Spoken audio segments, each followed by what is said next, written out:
നടന്മാർ നിർമ്മാതാക്കളാകരുതെന്ന പ്രൊഡ്യൂസേഴ്സ് അസോസിയേഷന്റെ തീരുമാനങ്ങൾ അപ്പാടെ തള്ളിക്കളഞ്ഞ് ഉണ്ണി മുകുന്ദൻ.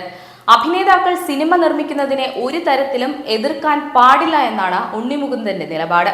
തന്റെ പണം കൊണ്ട് തനിക്ക് ഇഷ്ടമുള്ള സിനിമകൾ നിർമ്മിക്കുമെന്നും അതിനെ ആരും ചോദ്യം ചെയ്യാതിരിക്കുന്നതാണ് മാന്യതയെന്നും ഉണ്ണി പറഞ്ഞു. പുതിയ ചിത്രമായ ഗെറ്റ് സെറ്റ് ബേബിയുടെ പ്രമോഷനുമായി ബന്ധപ്പെട്ട വാർത്താ സമ്മേളനത്തിൽ സംസാരിക്കുകയായിരുന്നു ഉണ്ണി മുകുന്ദൻ. എന്റെ പണം കൊണ്ട് എന്റെ ഇഷ്ടത്തിന് സിനിമ ചെയ്യും, അത് എന്റെ അവകാശമാണ്. ആ പൈസ കൊണ്ട് എന്ത് ചെയ്യുന്നുവെന്നത് ആരും ചോദിക്കേണ്ട കാര്യമില്ല, അതൊരു മാന്യതയാണ്. ഞാൻ നിർമ്മിച്ച സിനിമകൾ നല്ലതാണെന്നാണ് വിശ്വാസം. അതിന്റെ നഷ്ടവും ലാഭവും മറ്റുള്ളവരോട് പോലും ചർച്ച ചെയ്യേണ്ട ആവശ്യമില്ല. ഒരു നടനോട് സിനിമ നിർമ്മിക്കാൻ പാടില്ല എന്ന് പറയുന്നത് ശരിയാണോ എന്നറിയില്ല. അതെന്റെ അവകാശമാണ്, എന്റെ മാത്രമല്ല എല്ലാവരുടെയും. ആ പ്രസ്താവനയെ ശരിയല്ല.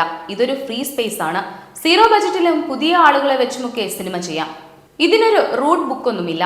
ഇൻഡസ്ട്രിയിൽ ഈ ആള് മാത്രമാണ് സിനിമ ചെയ്യേണ്ടത് എന്ന് എവിടെയും എഴുതി വെച്ചിട്ടില്ല.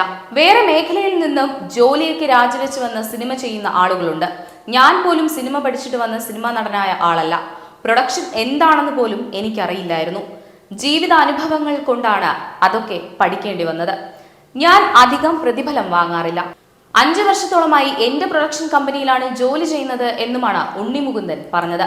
അതേസമയം സിനിമാ സമരവുമായി മുന്നോട്ട് പോകുമെന്ന് ഫിലിം ചേംബർ പ്രഖ്യാപിച്ചതിന് പിന്നാലെ സിനിമ നിർത്തണമെന്ന് തീരുമാനിച്ചാൽ നിർത്തുമെന്ന് പ്രഖ്യാപിച്ച് നിർമ്മാതാവ് സുരേഷ് കുമാർ രംഗത്ത് വന്നിരുന്നു. സമരം സർക്കാരിനെതിരെയാണ്. GSTക്ക് പുറമെ എന്റർടൈൻമെന്റ് ടാക്സ് കേരളത്തിലും തമിഴ്നാട്ടിലുമാണുള്ളത്. അത് സർക്കാർ കുറയ്ക്കണം. സിനിമാ സംഘടനാ ഭാരവാഹികളുടെ തിയേറ്റർ തന്നെ ലക്ഷങ്ങൾ നഷ്ടത്തിലാണ്. സർക്കാർ ടാക്സ് കുറച്ചാൽ അത്രയും നെറ്റ് കൂടുതൽ ലഭിക്കും. അത് വലിയ ആശ്വാസമാണെന്ന് സുരേഷ് കുമാർ പറഞ്ഞു. സംഭവവുമായി ബന്ധപ്പെട്ട് ആന്റണി പെരുമ്പാവൂർ സംഘടനയ്ക്കെതിരെയാണ് സംസാരിച്ചത്.